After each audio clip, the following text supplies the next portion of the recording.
Halo semuanya, jumpa lagi di podcast bersama Ikatan Wajib Pajak Indonesia, IWPI. Langsung teman-teman bersama dengan Ketua Umum IWPI, Bapak Rinto Setiawan. Halo Pak Rinto, masih semangat nih Pak setelah Lebaran Pak? Ya, selalu semangat Mas untuk membela wajib pajak di seluruh Indonesia ini Mas. Oke, luar biasa Pak Rinto ya, bersama kita terus tiap minggu teman-teman. Dan kali ini kita spesial mengundang lagi ahli hukum perpajakan di Indonesia teman-teman ya, Bapak Alessandro Rey. Halo Pak Rey, apa kabar Pak? Sehat-sehat selalu Pak? Baik, Pak Wan, Pak Rinto, terima kasih. Ya, Oke, makasih Pak Ade sudah hadir bersama kita. Hari ini IWPI akan membahas mengenai integritas yang dipaksakan ya. Jadi ini korteksnya jadi masalah, jadi amburadul, tapi yang kena masalah kita semua nih, wajib pajak yang kena masalah ya. Mereka yang bikin korteks, mereka yang makan duit di korteks tidak dapat masalah apapun ya. Nggak ada disanksi, nggak ada yang dipanggil KPK, nggak ada yang dipecat, nggak ada juga yang dipenjara. Kita semua yang harus kena masalah dari kegagalan korteks ini. Nah, bagaimana Pak Rinto dari IWPI menanggapi masalah ini, Pak? ya, terima kasih Mas Awan. Ini juga terkait dengan Kortek ini kayaknya beberapa waktu lalu ada pengumuman Mas Awan ya, ada pengumuman bahwa laporan SPTOP di Kortek ini diperpanjang sampai 30 April. Cuman Hmm. konon katanya belum ada per dirjennya atau yang benar gimana itu? Jadi masih saling tumpang tindih nih Pak. Jadi tergantung Oh, sampai ini. siapa yang mau punya panggung nih. Oh, gitu. Padahal ini sudah ini kan ya, bulan Maretnya udah mau habis ini. Iya. Oke, ini materi saya kali ini Mas, saya share screen dulu.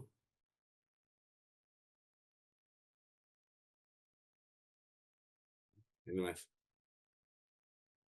integritas yang dipaksakan. Nah, ini Mas ya, ketika kegagalan Kortek dibebankan kepada wajib pajak. Jadi banyak wajib pajak ini yang mengeluh kesulitan dalam hal mengisi aplikasi Kortek ini Mas untuk pelaporan perpajakannya. Ini sangat jauh berbeda dibanding saat pakai DJP online. Dan beberapa keluhan juga wajib pajak yang sampai ke saya adalah ada beberapa form yang nggak keluar Mas Awan. Sudah walaupun sudah di input semua, ini katanya nanti nunggu dulu gitu loh Mas. Nah ini latar belakangnya Indonesia ini menggunakan sistem self assessment system. Nah, wajib pajak itu menghitung sendiri, membayar dan melaporkan sendiri.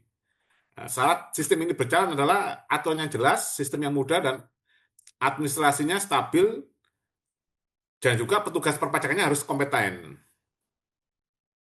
Masalah utama Kortek yaitu sistemnya belum stabil, banyak wajib pajak belum memahami, sosialisasi belum merata, peraturan perpajakannya terlalu banyak dan rumit, ya, terus integrasi sistem belum sempurna. Beban kesalahan akhirnya dibebankan kepada wajib pajak. Self assessment jadi tidak ideal. Idealnya adalah mudah dipahami, mudah dijalankan dan tidak terjebak, tidak menjebak Mas peraturan-peraturannya. Realita di lapangan yang terjadi sistem perpajakannya yaitu sulit dipahami, sulit dijalankan, dan berisiko menimbulkan sanksi. Berubah dari self assessment menjadi self punishment. Ini beban dipindahkan kepada wajib pajak, Mas. Apakah wajib pajak harus menguasai Cortex? Apakah semua wajib pajak harus paham sistem IT? Apakah kesalahan sistem boleh didenda? Nah, ini Mas, kegagalan sistem dibebankan kepada masyarakat. Ini prinsip Good Corporate Governance atau GCG, ini harus ada transparansi, akuntabilitas, responsibilitas, independensi, dan fairness. Nah, apakah Cortex sudah sesuai dengan prinsip GCG ini? Jadi perspektif ISO Mas ini yaitu International Standard Organization atau manajemen modern. Sistemnya standar harus jelas dan konsisten, dapat dipakai, usable, dan dapat diaudit, tidak menimbulkan risiko bagi pengguna. Jika sistem belum siap, tidak boleh dipaksakan. Ini terjadi Kortek ini kan sejak awal Januari 2025 kan sudah di launching dan banyak masalah.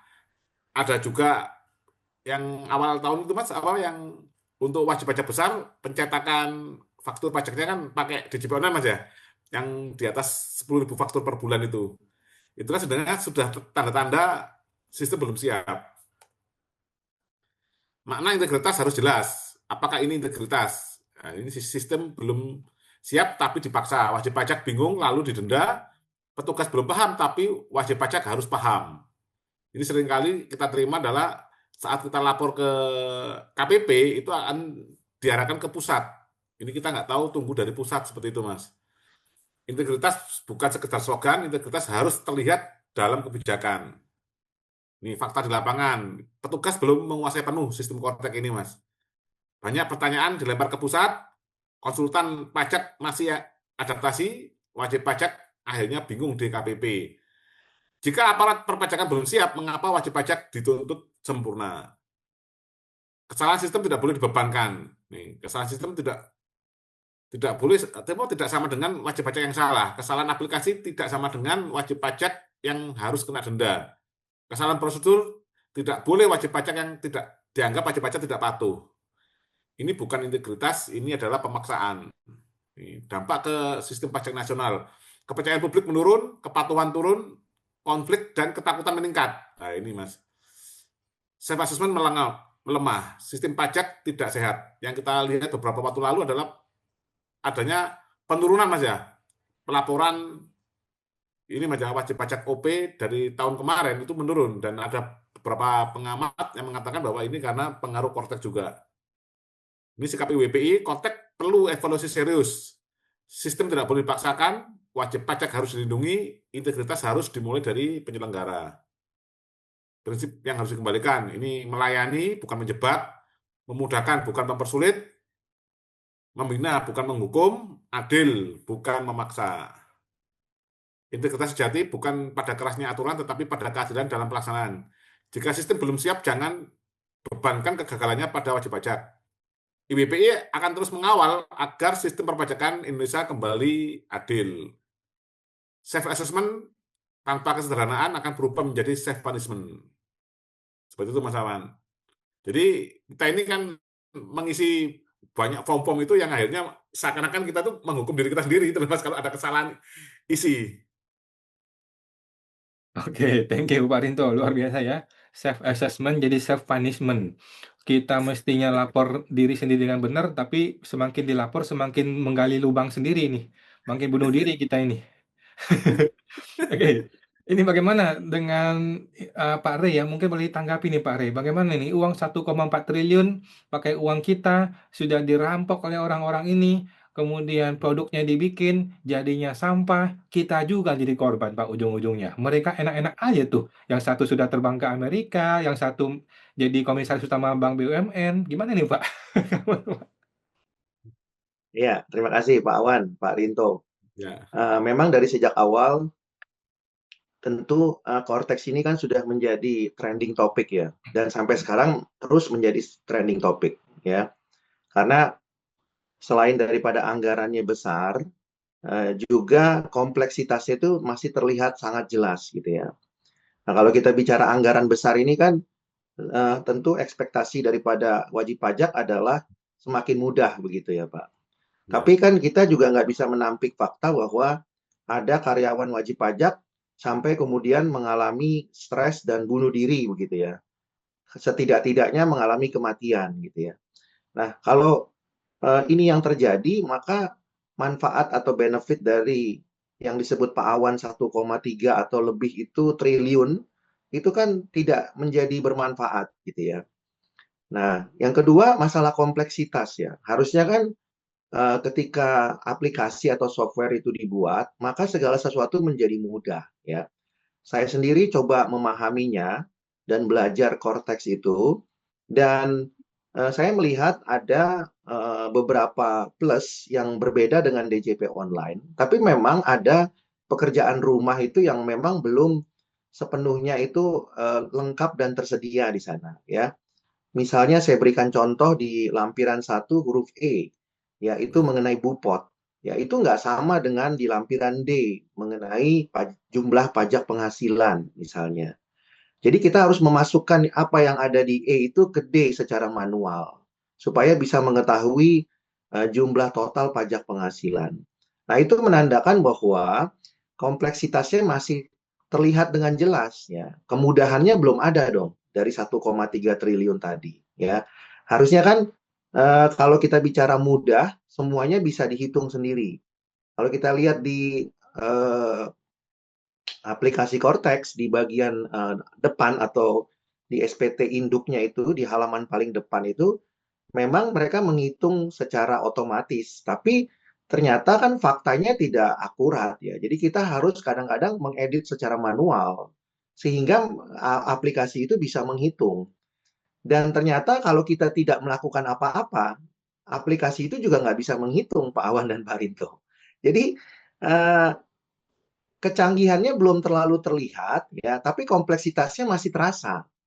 Ya, harusnya kan kalau kompleksitasnya tidak ada dan kecanggihannya terlihat, maka ketika wajib pajak masuk di akunnya masing-masing sudah langsung wajib pajak bisa mendapatkan hasil tanpa perlu melakukan hal-hal yang apa ya, yang signifikan begitu. Langsung kelihatan hasilnya Pak Awan dan Pak Rinto. Tapi ini kan tidak.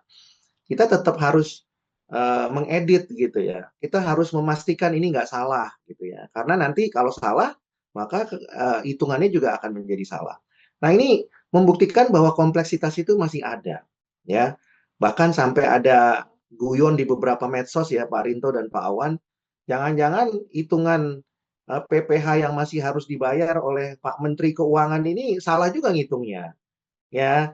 Kelihatannya kok kecil banget gitu katanya. Jangan-jangan mesinnya salah ya karena datanya nggak akurat. Kalau akurat ya jangan-jangan kurang bayarnya harusnya kan lebih besar daripada itu gitu ya. 50 Bahkan juta ada sama yang dengan mengatakan, saya, Pak Re. Saya 45 juta, Pak. nah itu. Nah masa Pak Rinto itu sama dengan Menteri Keuangan? Sepertinya kan kurang pas gitu ya. Ya, Nah, ya mungkin ini Pak ya, kalau dari nilai, tapi kan ya kita kan yang sudah bayari mereka, Pak Re. nah, nah itu membuktikan bahwa ternyata aplikasinya kan belum terlalu apa namanya friendly ya dan masih terlihat kompleksitasnya ya. Jadi complexity versus friendliness ini belum terbukti gitu ya. Harusnya kan kalau friendly ya kompleksitasnya menjadi hapus begitu ya. Nah sebaliknya kalau nggak friendly ya tentu banyak sekali ya kan hal-hal yang harus dilakukan atau yang disebut kompleks tadi.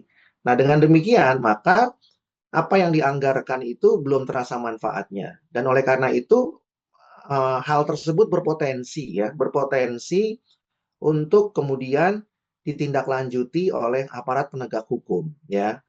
Nah, jadi menurut saya kalau memang aplikasi ini salah desain ya, kalau memang masih bisa diperbaiki tentu secepatnya harus diperbaiki. Tapi kalau tidak bisa diperbaiki ya kita harus berbesar hati untuk mengatakan bahwa aplikasi ini tidak bisa dipaksakan untuk 1 dekade ke depan seperti DJP online begitu ya, hanya untuk memaksakan supaya tidak ada yang menjadi tersangka, Pak Rinto dan Pak Awan. Hanya untuk memaksakan supaya KPK tidak bisa menindaklanjuti misalnya laporan IWPI, ya. Hanya untuk memaksakan supaya wajib pajak tidak tersakiti dan tidak terzolimi karena uang yang disetor itu digunakan tidak secara tepat sasaran. Ya. Nah, apakah itu yang kita inginkan gitu ya untuk 1 dekade ke depan menggunakan Cortex yang kemudian kata Pak Menteri masih salah desain gitu ya atau masih banyak yang harus diperbaiki. Jadi menurut saya tentu hal ini yang harus diberikan keputusannya oleh para pemangku kepentingan khususnya oleh pejabat yang berwenang. Apakah Cortex ini memang bisa digunakan untuk kedepannya atau memang harus diambil keputusan ini harus dihentikan setelah SPT 2025 ya artinya mungkin kalau memang harus dihentikan berarti penggunaan ini terakhir ya arti tahun depan itu harus dipikirkan solusinya apa atau mau dipaksakan untuk SPT 26 dan seterusnya ya. Tapi menurut saya sebaiknya diambil kajian yang akurat untuk bisa menentukan bisa dilanjut atau dihentikan ya. Kalau memang masih banyak PR-PR yang tidak bisa diselesaikan ya. Mungkin Pak Rinto sebagai orang yang berlatar belakang IT pernah memberitahukan ke saya ya bahwa rumahnya salah gitu ya. Kalau istilahnya Pak Menteri desainnya salah kan gitu ya. Ya kalau rumahnya salah kan memang solusinya ya harus dirobohkan, dibangun ulang kan begitu ya. Kalau mau lebih efisien dan efektif ya. Kalau cuman kalau cuman renov sana sini ya tentunya kan tidak menjadi efektif gitu ya. Nah, jadi menurut saya eh, Menteri Keuangan dan pemangku kepentingan harus mengambil sikap. Ini bisa diperbaiki atau tidak? Kalau tidak, ya tentunya harus ditindaklanjuti oleh aparat penegak hukum. Ini bukan persoalan siapa yang harus dikorbankan, bukan. Tapi ini persoalan bagaimana memberikan layanan yang terbaik kepada wajib pajak, ya. Jadi ini bukan persoalan kubu siapa yang harus jadi korban, kubu siapa yang harus menertawakan kubu yang lain, itu bukan, ya. Tapi persoalannya adalah apakah layanan ini bermanfaat nggak bagi wajib pajak, ya. Sehingga uang yang disetorkan oleh mereka setiap bulan atau setiap tahun ya dalam SPT masa atau SPT tahunan itu menjadi tepat sasaran dan bermanfaat. Begitu Pak Rinto dan Pak Wan. Oke, terima kasih Pak Rinto, terima kasih Pak Rey informasinya ya. Jadi ini terkesan sebuah barang yang dipaksakan ya, dipaksakan di launching hanya supaya tidak jadi tersangka, supaya tidak menjadi bahan tangkapan oleh KPK ya. Namun kita rasa sih di KPK dan Kejaksaan ya bukan orang bodoh ya. Mereka kan tahu juga, walaupun sudah di launching kelihatannya bagus, tapi kan kalau dibongkar ya tahu juga bahwa ini bermasalah gitu. Ini kan tinggal willpower aja, keinginan aja. Mau nggak KPK sama Kejaksaan untuk masuk? Mau dulu deh, begitu mau dulu, dibongkar dulu. Kalau emang nggak ada masalah ya tinggal bilang nggak ada masalah, gitu kan. Cuman selama ini kan KPK Kejaksaan belum mau masuk gitu loh, nggak mau masuk ke dalam konteks ini. Kita semua udah tahu gitu. Kalau kita semua yang bodoh-bodoh aja tahu, apalagi KPK Kejaksaan yang lebih ngerti masalah ini. Ya tinggal willpower aja. Oke, terima kasih Pak Rinto, makasih Pak Rey informasinya. Kita jumpa lagi Pak di podcast berikutnya Pak. Terima kasih Pak.